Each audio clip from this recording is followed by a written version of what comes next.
I think we're finally at a place where people are very serious about getting women into venture capital.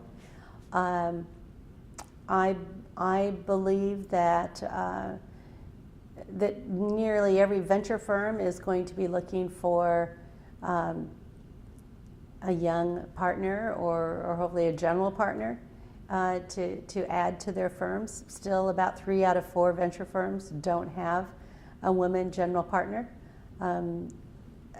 But I think there is sincere movement.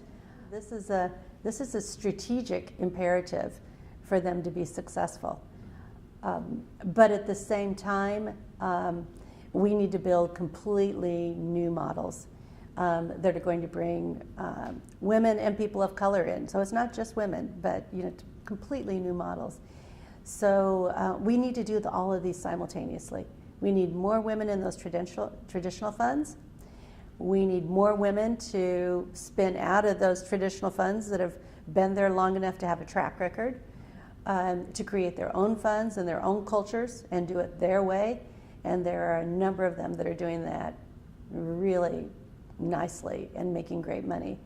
And we need completely new models that don't exist today.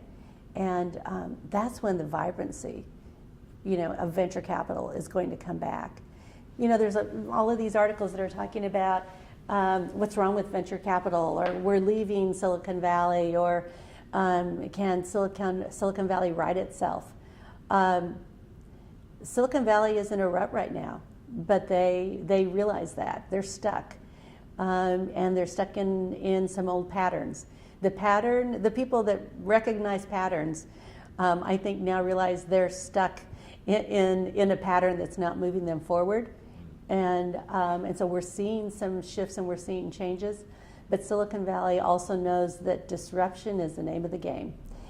And they are now starting to welcome some of those disruptive forces. We think we're going to be one of those. We think we're not going to be the only one. That this industry is too important. This industry is what shapes the world, and it's too important to be left to some patterns that were started 20 or 30 years ago. And the next 10 years are going to be very exciting for venture capital.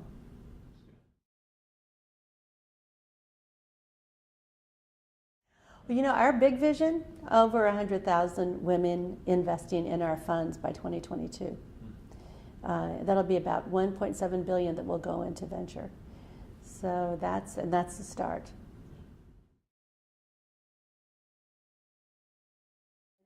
I've been coming for a long time. This is one of, if not my favorite event, because this is women at the peak of their careers across all the, so you have it's not many times when you have the top LPs with the top VCs, the top families and funds across the PE, VC, real estate, all of them, but they haven't always been focused on how we're unleashing women in all of these different ways, at the level that they are now. And that's the theme. It doesn't matter if they're talking about real estate. The theme is how we're doing it differently, and so it's like all of these things are coming together. I guess if I look at it, I think historically there's just times where this zeitgeist comes together, and it just you see change, at a blink of the eye, that maybe has taken 20 or 30 years to come about. And my sense is that's where we are. We're just right in the middle of that, and it's just it's a great time to be convening people like you are, and it's a great time to be creating, new companies around it.